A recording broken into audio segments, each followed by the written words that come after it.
Oke, kita lanjut bicara tentang serviceability atau tingkat layan untuk composite slab. Sebelumnya kita bicara tentang crack ya. Nah, sekarang kita bicara tentang defleksinya. Nah, pada pembahasan crack itu kita sudah menghitung AS ya, atau tulangan yang dibutuhkan yang dipasang pada daerah momen negatif supaya dia mengantisipasi terjadinya retakan. Jadi diasumsikan setelah itu terpasang dengan baik, diasumsikan si slab ini dia berarti terpasang menerus untuk semua bentangan. Nah, kalau terpasang menerus artinya defleksinya pun juga tidak akan sebesar ketika dia dipasang sebagai simple beam ya. Jadi supaya adik-adik ingat, pernah kita bahas ini simple beam, ini continuous beam ya. Kalau ini simple beam, maaf kita bahas di sini saja. Nah,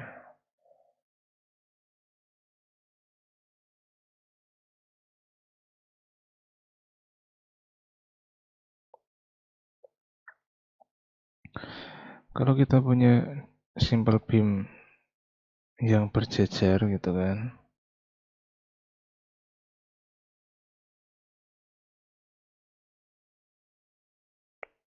dibandingkan dengan continuous beam, dengan beban yang sama, ini nanti akan melendutnya seperti ini, seperti ini, seperti ini, seperti ini. Tapi yang ini melendutnya kecil.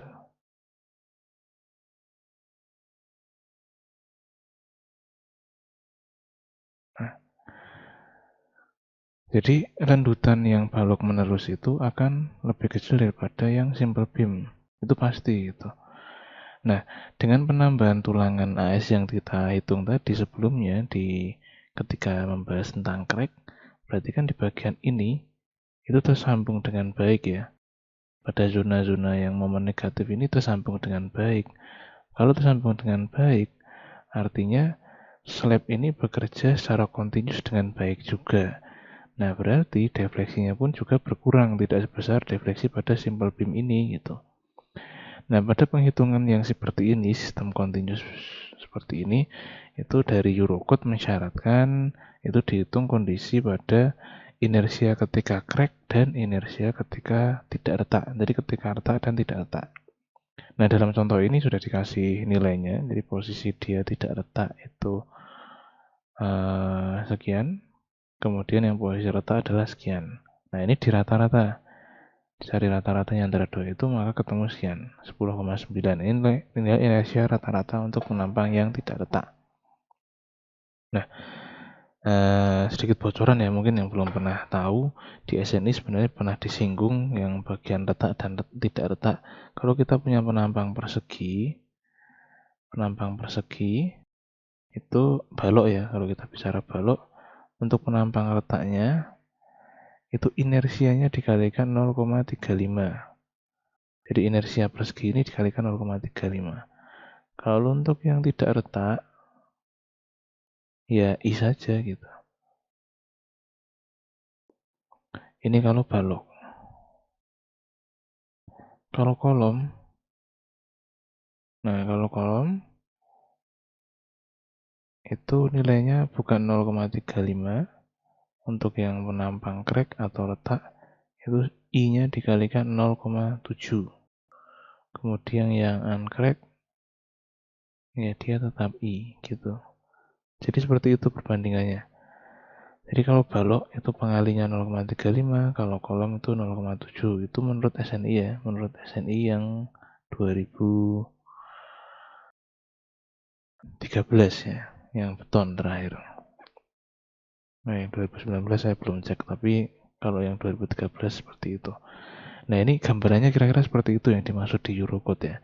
Ada kondisi I crack dan I tidak crack itu diratakan, ketemunya adalah sekian ini. Nah, berikutnya kita hitung untuk bebannya, jadi shaft weight-nya untuk slab itu kan 2,54 kN per meter persegi. Ini pernah dibahas di hitungan-hitungan sebelumnya kemarin. Itu Di posisi B itu berarti di posisi stagger ya. Di posisi stagger yang ini nih, ya prop ini, itu dia posisinya ada di tengah bentang dan dia menyangga kedua belah bentangan yang ada di kanan dan kirinya gitu. Nah, berarti beban yang ada di situ adalah 2 kali. Ini untuk menghitung gaya geser ya, 0,625 dikalikan Q-nya 2,54, kemudian dikalikan dengan panjang baloknya. Didapatkan nilai 6,2 kN per meter. Nah, berikutnya pada kenyataannya, realisasinya itu kan ini baru berat sendirinya slab ya, 2,54. Padahal bangunan itu kan tidak hanya terdiri dari slab saja. Ada lapisan finishing, ini ya, finishing, kemudian ada dinding partisi, kemudian ada beban kejut juga. Nah, ini nanti akan diakomodir dalam hitungan defleksi semua. Jadi di sini untuk Eurocode itu mengacu kalau untuk finishing, lapisan finishing itu diasumsikan 1,3 kN per meter persegi. Untuk partisi itu 1,2, kemudian untuk beban kejut itu 5.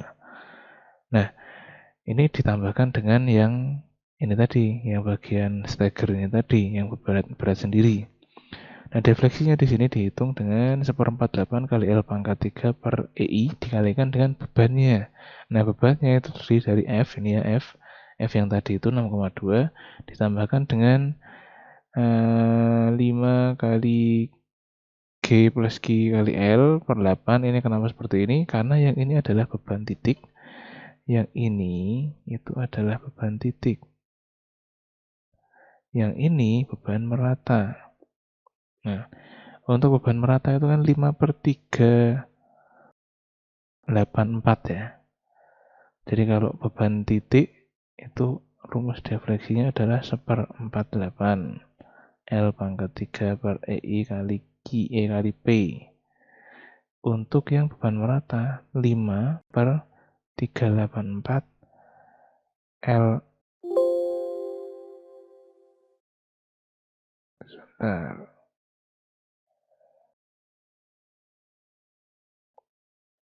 5/384 dikalikan L pangkat 4 per EI dikalikan dengan Q ya.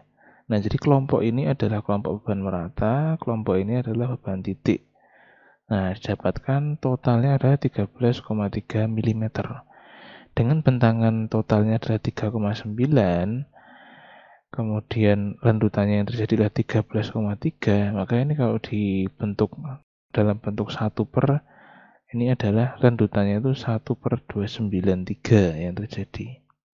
Nah, rasio ini memenuhi dari yang jadi angka ini tinggal kita sesuaikan, dia memenuhi nggak untuk batasan-batasan yang ditetapkan oleh peraturan, kayak misalkan untuk removable partition dan plastered ceiling.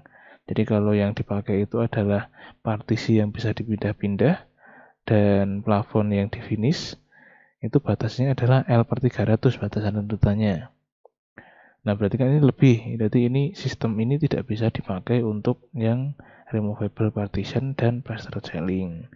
Kemudian kalau L/250 ini kan masih melewati ya. Ini masih lulus kalau untuk batasannya L/250. Ya, L/250 itu untuk flexible floor covering. Jadi lapisan finishing lantai yang dia fleksibel. Kemudian batasan L/200 itu untuk suspended ceiling. Suspended ceiling itu untuk yang dia rangka. Nah, plafonnya itu menyangganya atau dia menumpunya itu pada pelat. Jadi langsung ke pelat. Pakai batang maupun pakai kawat. Nah, kalau terjadi pelat ini melendut, maka otomatis plafon yang didukung tadi kan juga akan melendut lagi. Melendut juga karena plafonnya itu kan menumpu pada si pelat. Seperti itu kira-kira. Jadi kita hitung sampai ketemu rasionya terhadap panjang bentang. Baru setelah itu kita cocokkan dengan batasan-batasan mana yang bisa dipakai untuk memenuhi ini gitu.